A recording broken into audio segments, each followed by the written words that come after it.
Nderuarat Spirit, të dashur vëllezër dhe motra më Krishtin. Në Ungjillin sipas Johanit lexojmë këto fjalë. Të nesërmen përsëri Johani ishte duke ndenjur si dhe dy prej nxënësve të tij. Dhe kur rolli syt dhe pa Isuin duke ecur, thot: "Ja qingji i Perëndis që ngre mëkatet e botës." Dhe dy nga nxënësit e dëgjuan atë duke folur dhe shkuan pas Isuit. Dhe Isu u kthye dhe pa ata duke shkuar pas tij e u thot atyre: "Ç'kërkoni?" Dhe ata i thonë: "Rabi", që përkthyer do me thënë mësues, "ku banon?" U thot atyre: "Ejani dhe shini." Dhe erdhën pra dhe pan ku banonte dhe qëndruan pra ti atë ditë dhe ora ishte 10. Njeri prej të dyve që dëgjuan nga Johani dhe shkuan pas tij ishte Andrea, vllai i Simonit, Petros. Ky gjeni pari të vllain e tij Simoni dhe thot: "Gjetëm Mesin", që përkthyer do thot Krishtin. Dhe e pruri tek Isu dhe Isu i olli syt mbi të dhe i tha: "Ti je Simon, biri i Jonait, ti do të quhesh Kefa", që përkthehet Pjetër. Pra, Johan Parenci Pagëzori, i cili pagëzoi Isuin në lumin Jordan, kur po qëndronte përsëri në breg të lumit, të nesërmen pa Isuin që po kalonte. Në këtë kohë Johani ishte duke folur me dy nga nxënësit e tij, që njëri ishte Andrea dhe tjetri, edhe pse nuk përmendet emri, është Johani Ungjillor. Dhe atëre Johan Pagëzori, i cili tha për Krishtin: "Ja qingji i Perëndis që shlyen mëkatet e botës." Atëre, të dy nxënësit e Johan Pagëzorit vajtën mbas Isuit dhe qëndruan me të. E para, ajo çfarë ne duhet të theksojmë, janë fjalët që në Johan Parenci Pagëzori në mënyrë profetike tha për Isuin: "Ja qingji i Perëndis që shlyen mëkatet e botës." Çfarë kuptimi kanë këto fjalë? E para do të kuptojmë se natyra njerëzore u krijuar nga Perëndia sipas ikonës së tij dhe në ngjashmëri. Por fatkeqësisht natyra njerëzore e cila u përfaqësua nga Adami dhe nga gruaja e tij Eva ra në mëkat. Në mëkatin fillestar ose stërgjyshor, që i themi. Pra hëngrën frutin e ndaluar. Dhe për këtë arsye njeriu e humbi pasërtinë morale, shpirtërore, po ashtu humbi dhe jetën e shpirtit dhe të trupit. U bë një qenie e vdekshme, sepse paga e mëkatit është vdekja. Por çështja është se mëkati nuk është thjesht diçka thyrje ligji.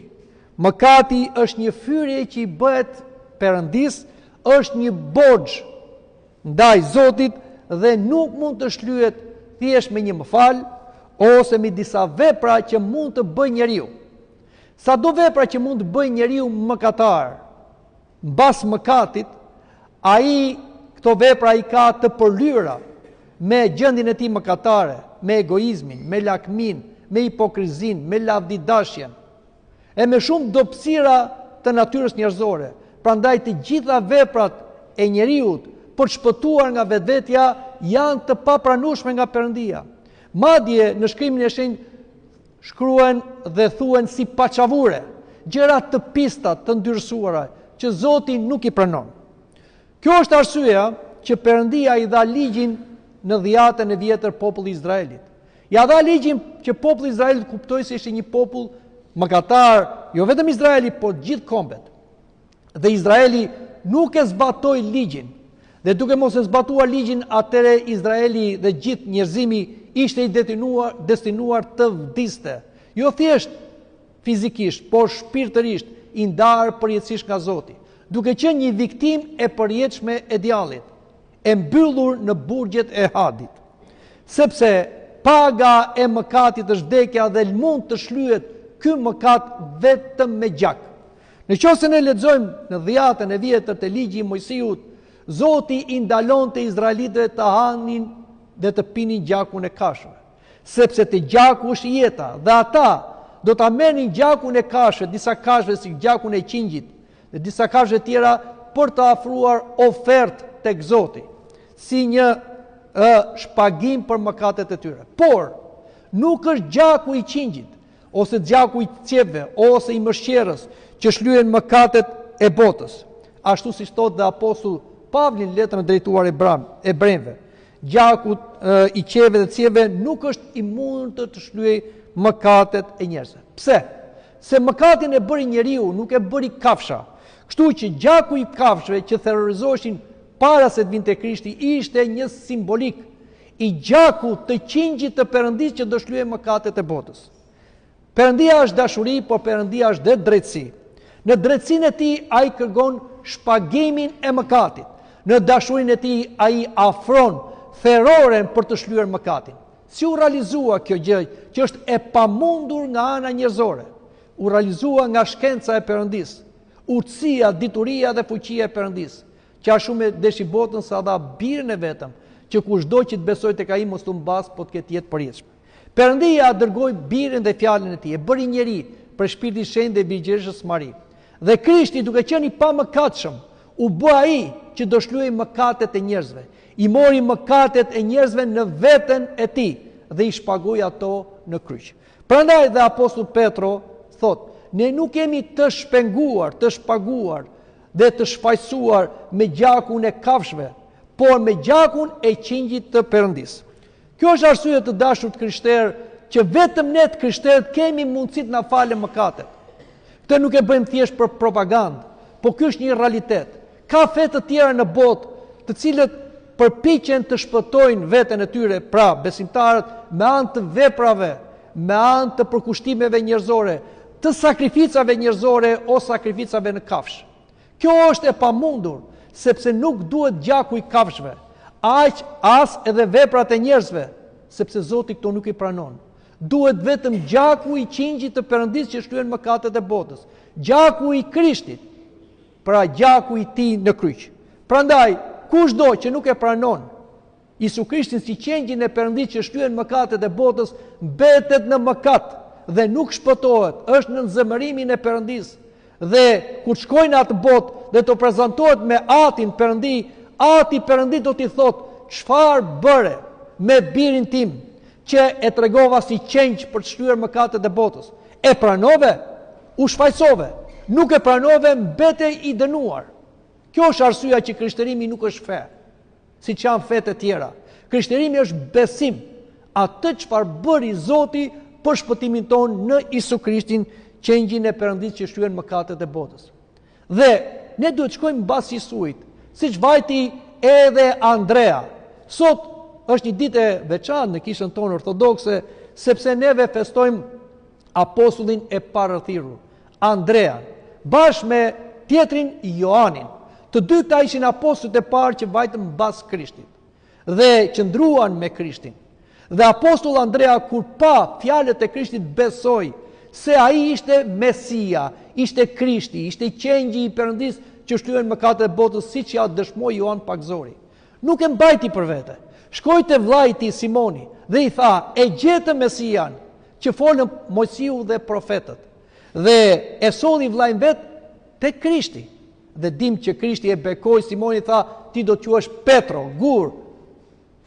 Të dashur të krishterë, neve që besojmë në Krishtin dhe dim këtu në kishë dhe katekizohemi, nuk duhet ta mbajmë besimin për vete.